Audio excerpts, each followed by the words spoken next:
In a psychologist's office, teenage boy Max says he wishes he could just be normal, but this is impossible. The reason why his whole face is covered in bandages is that he was born with a face so amazingly beautiful that it kills anyone that sees it. At least it isn't a painful death, since they usually are happy to have seen his pretty face. Max shares the story of his birth, explaining he killed the nurses and the doctor of the hospital that saw his face, but luckily his parents are immune to their son's beauty. The studies made that day revealed that his face is so beautiful that it causes a surge in hormones that immediately ends a person's life. For this reason, the family had to move to a small town and take as many precautions as possible, like deciding to homeschool Max to protect him and the other kids. Unfortunately, this resulted in Max growing up lonely and very sheltered. He's also awkward when interacting with people. His hobby is unusual too. He likes to do embroidery. The psychologist doesn't believe the story and forces Max to reveal his face. Suddenly, Max's parents hear a strange noise coming from the psychologist's office. When they rush inside, they find Max putting on his bandages again and the psychologist dead on the floor. Soon the police show up and warn the parents that they can't keep ignoring these deaths as accidents, so Max should be more careful or he'll end up in jail. While the adults talk, Max sees a brick and picks it up to bring home. Later at his house, Max's parents tell him they don't like him being at home all day and ask Max's only friend Dan to sign him up on a dating app, which annoys Max. Afterward in his room, Max asks Dan to hit him with the brick so he can stop being deadly beautiful. When Dan gets too distracted by his phone and the notifications from his dating apps, Max throws it to the ground, causing Dan to hit him like he wanted. Max ends up in the hospital with his mother, and in the waiting room, the mom reads in a magazine that they're looking for families to be hosts for exchange students, which could be a chance to bring another teen to the house for Max to have a friend. Max hates the idea and goes looking for another magazine, only to find the rack empty. A girl named Alex has the last magazine and decides to share it with him, prompting the two teens to chat for a while before Max is called by the doctor. Sometime later, Dan decides to try to cheer Max up by getting him a blind date. They meet the girl at the restaurant and Dan does some chatting to break the ice, but as soon as he leaves, things become incredibly awkward. The girl is clearly wary of his appearance, so to appear more friendly, Max gifts her a handkerchief that he embroidered with her name. Things are starting to look better, but suddenly some noises warn them that Craig is causing trouble in the restaurant. The guy suddenly approaches their table and sits with them with the intention of flirting with the girl, but he sees Max's bandages and realizes he's the guy from the deadly stories. He's very rude and intimidating, so Max tries to leave to avoid trouble, accidentally knocking their drinks when he stands up. Craig throws the handkerchief in the liquid to make fun of Max and keeps pressuring him to reveal his face, going as far as pushing him against the table to oblige him. Thankfully, the restaurant staff uses that moment to finally kick Craig out. Then Max asks the girl for another date, but she's now scared of his face and turns him down. After such a disastrous date, Max thinks he'll never have a normal life and goes to try to end things. Suddenly Alex shows up and teases him for what he's doing, which starts a conversation about his life, candy, and Max's dream of swimming in a tub of jelly beans. In order to distract him, Alex invites Max to come with her and they take a bus to a retirement home, where he's introduced to Rosemary and Esther, two old ladies that have terminal conditions. However, they are still very lively, and the four of them have a wonderful afternoon together. While sharing tea and snacks, they learn Esther is trying to write one more book before she dies, but it's hard because of her Alzheimer's. After leaving the retirement home, Alex walks Max home, and Max wonders if they can see each other again, but Alex says no. Sometime later, Max is hanging out with Dan, who tells Max that he shouldn't give up. Since Max can't look for Alex on social media because he doesn't know her surname, Dan thinks he should hang around the spots he saw her at and try to bump into her. That night, Max makes an embroidery design about the bridge moment. The next morning Max decides to return to the bus stop and realizes Alex missed her ride on purpose. Alex is a bit wary of him at first, but then she agrees to have fun together. They go to the store and buy lots of jelly beans to fill the tub in Max's bathroom, finally fulfilling his dream. Prompted by this, Alex confesses she would love to swim in a river of jello. While enjoying the candy bath, Max finally lets her know about his deadly face, but Alex already suspected he was the guy from the stories. In return, Alex explains she has a rare cardiovascular disease that makes her allergic to endorphins. Excitement causes inflammation, and that causes her heart to grow. Then Alex shows that under her jacket she must always wear a monitor that tracks her heart size, and explains her body rejects emotions. For now, she's on an experimental medication to solve it. Hearing all this makes Max feel he finally has someone that understands his situation. Afterward, they go to watch a movie and get drunk during it, laughing at any single detail. Then they go to Max's home and Alex gets to admire his embroidery, which makes her ask him to make a design of her someday. Suddenly Alex comes too close to him and takes off his sunglasses, which scares Max for a second.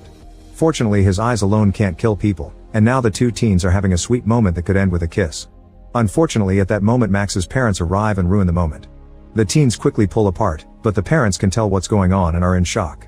Max's mother is so happy that Max finally met a girl that she hugs Alex. The parents also introduce them to Yushen, an exchange student that will be living with them from now on. She's also brought a cat with her. However, she's pretty antisocial and ignores the family most of the time. Even at dinner time, she orders her own food so she can eat alone. From then on, Max and Alex begin hanging out together all the time, and they often visit the retirement home to have tea or play games with Rosemary and Esther. One day the teens decide to go on a camping trip, and Max has an argument with his parents, who make him take Yushen with them. The next day, the group leaving for the forest ends up being composed of Max, Alex, Yushen, Dan, and his latest date. As always, Yushen ignores them, but the others have lots of fun exploring and taking pictures. When Alex accidentally hurts her hand with a branch, Max cuts some of his face bandages to wrap up her wound, which makes Alex's heart beat a little faster. Later in the evening, they set up camp, and Dan and his girl hide under a blanket for some privacy while Yushen sleeps. Max decides to follow Dan's example and throws a blanket over himself and Alex, then prepares a surprise. He tells her to close her eyes before he covers them with a bandage. Next he grabs her hands to make him touch his face and have an idea of how he looks. Max confesses he killed the girl that gave him his first kiss because she broke the rule and opened her eyes, so Alex comforts him by kissing him before leaving the blanket. Some days later, Alex calls Max to tell him they can't see each other today because her mother needs her to help with some chores around the house. Afterward, Max's mom asks him to get rid of their old Christmas tree, so Max takes it out with the help of Dan. Meanwhile, Yushen is having a smoke, and when she throws away her cigarette, she accidentally lights the tree on fire. Dan and Max rush to try to put it off and Dan accidentally gets his hands burned, so they take him to the hospital. Once Dan has had his hands taken care of, the boys try to leave, only to bump into Alex and her mom. It turns out Alex lied and she's been here all day. The boys try to introduce themselves, but Alex tells her mom that they're just co-workers from the retirement home and they leave without another word. The next day, Max goes shopping with his dad and wonders how he can tell if he's in love. The dad tells him he knows his son likes Alex, but it may not be obvious to her, so he should tell her directly. In the afternoon, Alex and Max hang out again, and Alex explains she had to lie yesterday because her mother doesn't like her having friends, thinking too much excitement may kill her. Her mother only approves of the retirement home because it's a boring place. Afterward they visit the retirement home and are devastated to learn that Rosemary is dying. They visit her in her room and discover she's being kept alive by machines, which disgusts Alex because she thinks people should be allowed to die with dignity. She asks Max to show his face to Rosemary so she can die in peace, and when Max refuses, so Alex leaves alone.